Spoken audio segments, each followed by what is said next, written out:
প্রধানমন্ত্রী তারেক রহমান ঢাকা বিশ্ববিদ্যালয় সফরের পর সামাজিক যোগাযোগ মাধ্যমে প্রশ্ন উঠেছে, তিনি সেখানকার ছাত্র ছিলেন কিনা।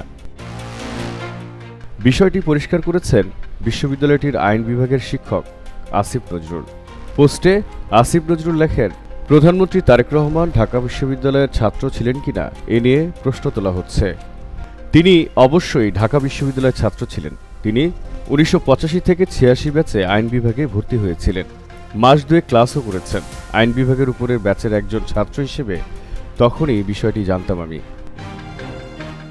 আসিফ নজরুল আরও লেখেন, তারেক রহমানের সহপাঠীদের মধ্যে বেশ কয়েকজন অতি পরিচিত মানুষ রয়েছেন। সাবেক স্পিকার শিরীন শারমিন চৌধুরী, সাবেক উপদেষ্টা রিজওয়ানা হাসান এবং সুপ্রিম কোর্টের আপিল বিভাগের বর্তমান বিচারপতি ফারাহ মাহবুব তারেক রহমানের সহপাঠী ছিলেন। আসিফ নজরুলের ফেসবুক পোস্টের এ পর্যন্ত ঠিকই আছে। আসিফ নজরুল আরও লেখেন, তখন দেশে এরশাদের প্রবল শাসন চলছিল।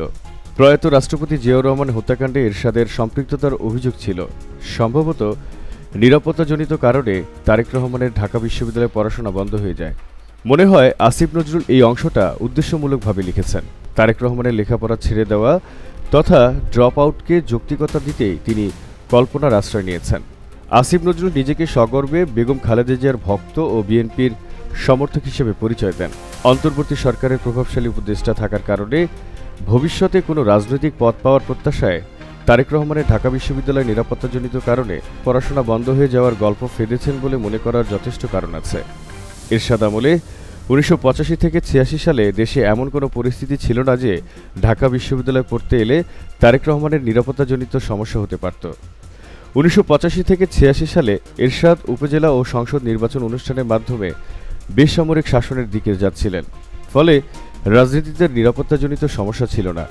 আওয়ামী লীগ, সিপিবি, ন্যাপসহ কয়েকটি দলের সাথে জামায়াতও 1986 সালের এরশাদের সংসদ নির্বাচনে যোগ দেয়।